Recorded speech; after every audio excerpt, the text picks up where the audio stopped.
નમસ્કાર. સ્વાગત છે આપણું આરબી ન્યૂઝના કાર્યક્રમ કવિતાના સફરનામામાં. હું અશ્વિન રાઠોડ સ્વયંભૂ. આજની મારી કવિતાનું શીર્ષક છે ભાગીદારી અને જતું કરવું, જે એક અછાંદસ કાવ્ય છે જે આપની સમક્ષ રજૂ કરું છું. કે ભાગીદારી એટલે શું? ભાગીદારી એટલે શું? માત્ર ત્રાજવે તોલેલો સમાન હિસ્સો. માત્ર ત્રાજવે તોલેલો સમાન હિસ્સો, અડધું તારું ને અડધું મારું, એવો કોઈ વેપારી કિસ્સો ના.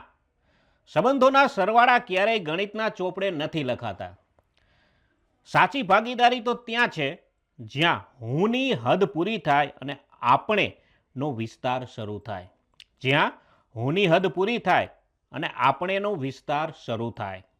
જ્યાં ક્યારેય તારી જીદ સામે મારું મૌન એક મલકાટ બનીને નમી પડે અને ક્યારેક મારી ક્ષતિઓને તારો ખંભો એક હુફાળો ટેકો બનીને સહી લે.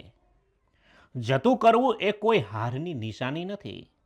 એ તો સંબંધને જીતાડવાની સૌથી સુંદર અને મૌન ઉજવણી છે.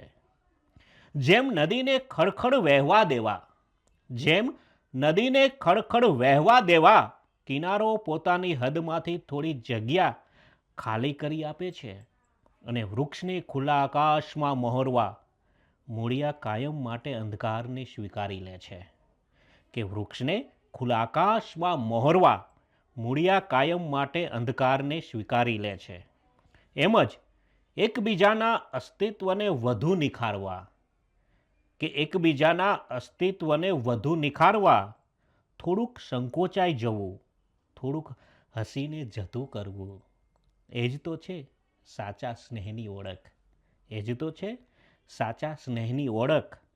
કારણ કે જ્યાં પોતાના કરતાં સામા પાત્રની ખુશી પ્યારી છે, જ્યાં પોતાના કરતાં સામા પાત્રની ખુશી પ્યારી છે અને જ્યાં હસીને જતું કરવાની તૈયારી છે, કે જ્યાં હસીને જતું કરવાની તૈયારી છે, બસ ત્યાં જ તો સ્વયંભૂ જિંદગીભરની અકબંધ ભાગીદારી છે.